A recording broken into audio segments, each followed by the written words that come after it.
नमस्कार किसान भाइयों, आज का टॉपिक बड़ा ही रोचक होने वाला है। अक्सर किसान जब भी किसी भी फसल की बुआई करने के पश्चात जब हम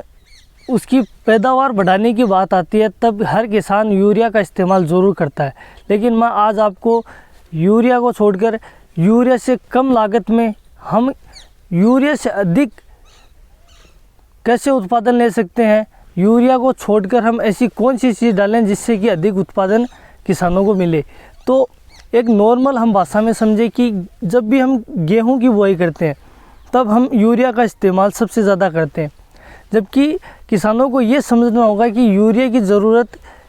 गेहूं को नाइट्रोजन के लिए होती है, लेकिन इसके स्थान पर हम अगर ऐसी चीज़ को डालें कि जो प्रकृति के अनुसार जब नाइट्रोजन पौधे को मिलती है वो किससे मिलती है, उसको किसानों को जानना बहुत ज़रूरी है। जब हम किसी बुआई करते हैं गेहूं की या फिर अन्य किसी फसल की बुआई करते हैं तो हम उनकी अधिक पैदावार के लिए हम यूरिया का इस्तेमाल करते हैं, जबकि हम ये नहीं देखते कि फसल के अंदर जो उत्पादन है वो यूरिया के माध्यम से तो मात्र 20% ही बढ़ता है, लेकिन जो गेहूं का उत्पादन है या फिर अन्य किसी फसल का उत्पादन है तो उसमें नाइट्रोजन की पूर्ति करने के लिए प्रकृति में जो व्यवस्था बनाई हुई है, प्रकृति की जो व्यवस्था है उनमें जो नाइट्रोजन जो पौधे को देने की क्रिया है, अनेकों प्रकार के बैक्टीरिया का काम है नाइट्रोजन को पौधे को उपलब्ध कराना, जिसमें से मैं आपको बताऊं तो एक तो एजिटोबैक्टर और एक राइजोबियम कल्चर और फाइनोबैक्टीरिया, ये 3-4 ऐसे बैक्टीरिया हैं जो कि पौधे को भरपूर मात्रा में नाइट्रोजन देते हैं, जिसे हम जो नाइट्रोजन यूरिया के माध्यम से देते हैं वो को जड़ों के अंदर ऊपर वातावरण से लेकर पौधे की जड़ों में ये नाइट्रोजन को देते हैं। नाइट्रोजन फिक्सिंग का काम करते हैं। ये किस तरीके से करते हैं कि पौधे के जो हमारा पौधा होता है वो हमारा पौधा होता है वो शर्करा छोड़ता है और उस शर्करा से ये जीवित रहते हैं और उसके बदले हमारे पौधे को भरपूर मात्रा में नाइट्रोजन देते हैं। अब उनमें से देखो राइजोबियम कल्चर और एजिटोबैक्टर और जो एजिटोबैक्टर है, अगर आप इनका इस्तेमाल करते हैं, एजिटोबैक्टर और राइजोबियम कल्चर का अगर इस्तेमाल करते हैं तो इससे क्या फ़ायदा होगा कि एक तो हमारी जो भूमि है उनकी जो सुधार है वो दिन प्रतिदिन बढ़ता जाएगा और साथ ही में भूमि का सुधार के साथ साथ हमारे पौधे को भरपूर मात्रा में पोषण मिलेगा, नाइट्रोजन भरपूर मात्रा में मिलेगा। जो हम यूरिया के माध्यम से देते हैं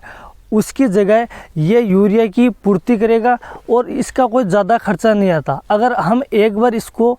मंगवा लेते हैं तो उसको आप मल्टीप्लाई भी कर लेते हो।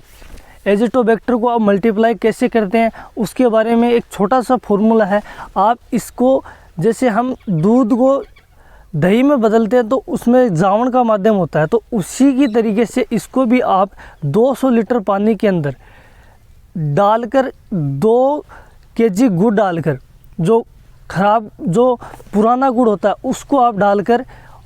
3 या 4 दिन या फिर 5 दिन के अंदर आप उसको एक बार घोलते रहें और 5 से 7 दिन में आपको जो आपने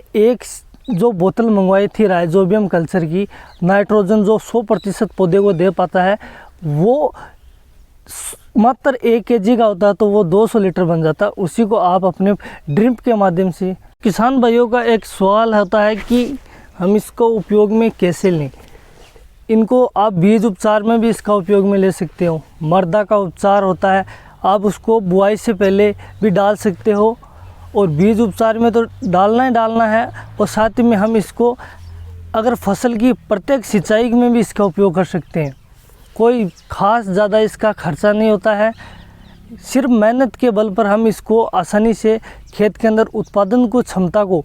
50% अगर उत्पादन हम कर पा रहे हैं तो 100% उत्पादन अगर किसी माध्यम से कर पाते हैं तो यही नाइट्रोजन के जो पॉइंट है, जो जीवाणु है, इन्हीं के माध्यम से हम 100% उत्पादन ले पाते हैं जितना हम कल्पना करते हैं। तो राइजोबियम कल्चर और एजिटोबैक्टर आप कहीं भी जो ये बैक्टीरिया आते हैं उनको आप ऑनलाइन भी परचेज कर ले सकते हो और कहीं भी आप जहाँ जैविक खेती होती है और जैविक खेती के जो स्टोर हैं वहाँ पर आप इनको खरीद सकते हो, ताकि इनका उपयोग जो यूरिया का बढ़ता जो प्रभाव है उसको कम करने के लिए और हमारी खेत की मृदा को सुधारने के लिए, ज़मीन की उर्वरक क्षमता को सुधारने के लिए, ज़मीन का जो पीएच मान है उसको सुधारने के लिए और हमारा उत्पादन ज़्यादा से ज़्यादा कैसे हो उसको सुधारने के लिए,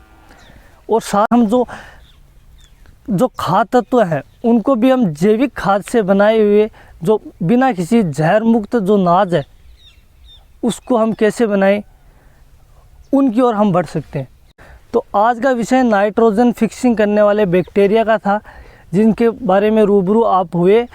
और ऐसे ही हम जैविक खेती के जो भरोसेमंद जानकारियाँ हैं वो आपके साथ साझा करते हैं। तो अभी चैनल से जुड़ें और चैनल को सब्सक्राइब करें और चैनल की सदस्यता लें, ताकि जानकारी आपके लिए वो आपके लिए बहुत ही यूज़फुल और बहुत ही शानदार जानकारी हो। तब तक के लिए जय हिंद, जय जवान।